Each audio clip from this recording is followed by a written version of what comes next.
The confirmed cases have crossed 5 lakh. The world's biggest cities are shut. Stock markets are in free fall. The Wuhan virus has triggered an unprecedented crisis in human history. The sheer scale of it is unnerving. One virus has disrupted the whole world. And this leads us to a question. Is the Wuhan virus the world's biggest intelligence failure? Did no one see it coming? Were these countries too complacent? By the time the world swung into action, the virus had already crossed most borders. And now everyone is playing catch-up. Well, almost everyone. There is one country that seems to have an edge right now. The home country of the Wuhan virus, that is China. There is no doubt that China was hit for weeks, that Chinese people suffered. But now China says it has contained the threat. So it's closing down borders and opening up businesses. Fewer cases are being reported. Factories are up and running again. Businesses will take time to revive, but they have made a start. Companies are being encouraged to make coronavirus supplies. They're making equipment other countries might need to fight the outbreak. Gloves, masks, personal protection equipment, even ventilators. So first China put the world in ICU, and now it is selling them ventilators. Is China profiting from this outbreak? As I said, the people of China have gone through unspeakable misery. Thousands have died, they've suffered. But big business and the government now stands to gain in China. And if this sounds too sinister a plot, look at this. This is a book written in 1999, and this could offer clues into the Chinese mindset. It's called Unrestricted Warfare, China's Master Plan to Destroy America. It's a book on military strategy. It was written by two Chinese generals, Qiao Liang and Wang Xiangzu. The book makes an argument. It says that China cannot defeat America in a direct military confrontation, but it can leverage its economic prowess to leave the Americans behind. Now, the book's assessment has some eerie similarities with the present situation. It is being quoted by conspiracy theorists. They claim that amid this coronavirus crisis, Beijing is executing its world domination plan. On this show, we do not go by conspiracy theories to make our assessments, so we set out to look for the facts. What we found was most interesting, and we have that for you tonight. Let's first talk about the situation in China. What is happening in China right now? Restaurants, zoos, even the Great Wall is open to tourists. Not foreign tourists, because they may bring back the virus, but the Chinese are out and about. As we say in television, they're moving towards normalcy. Restrictions are being lifted, factories are coming back online, businesses have resumed in many parts of China. At this rate, China's businesses will be up and running in a few weeks. Not without government help. Like most countries, China too has announced a relief package to revive the economy.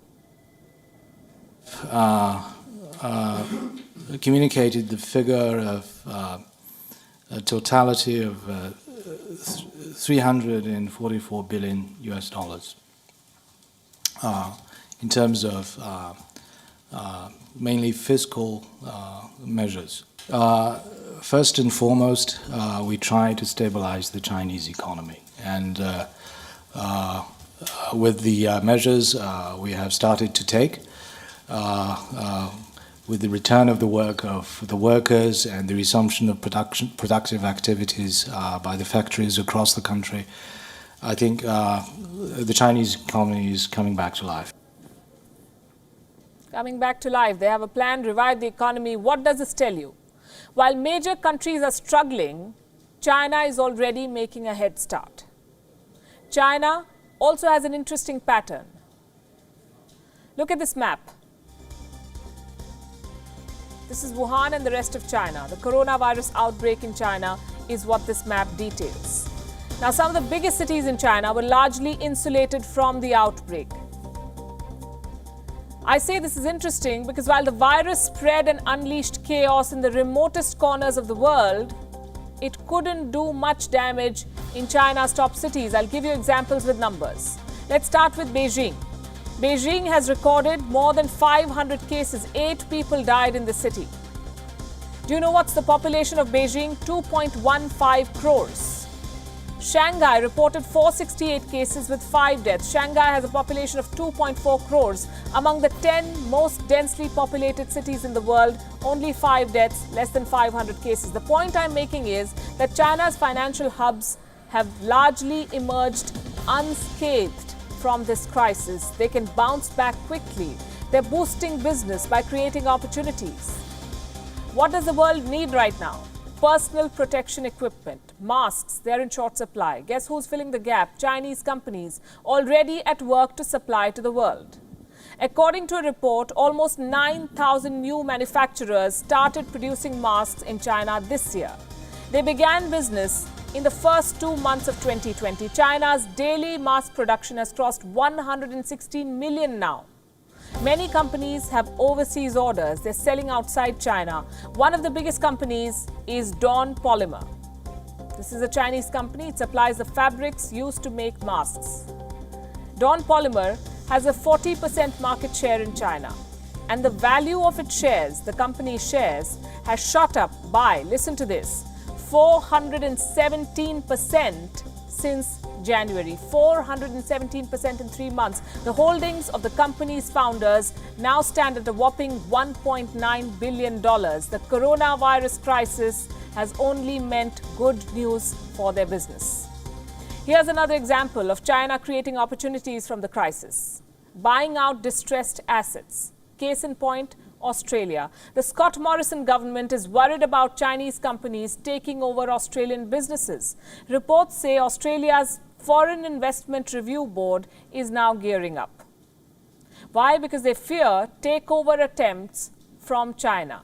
Distressed Australian businesses and assets are on China's radar. It's not just Chinese companies that stand to gain. Foreign companies based in China are also back in action. BMW's factories resumed operations in February itself, last month. Fiat Chrysler has also restarted production. Foxconn has resumed work in its mainland China factories. Foxconn manufactures for leading tech giants like Apple and HP. Tesla's factory in China is back online too, reportedly with help from local authorities. Members of the Chinese government allegedly helped Tesla secure key supplies. The Chinese government is going the extra mile to make sure businesses resume operations. In Shanghai, most foreign businesses are back in action. All foreign-funded enterprises have resumed operation, with an 80% employee return rate and a 70% business resumption rate. The overall situation is steadily improving. So while it sounds crass to say that a company or a country profits from a pandemic, these are the bitter facts. China exported a virus to the world. Now the world is sick and China is selling them the balm. And while the world tries to heal, China is already up and running.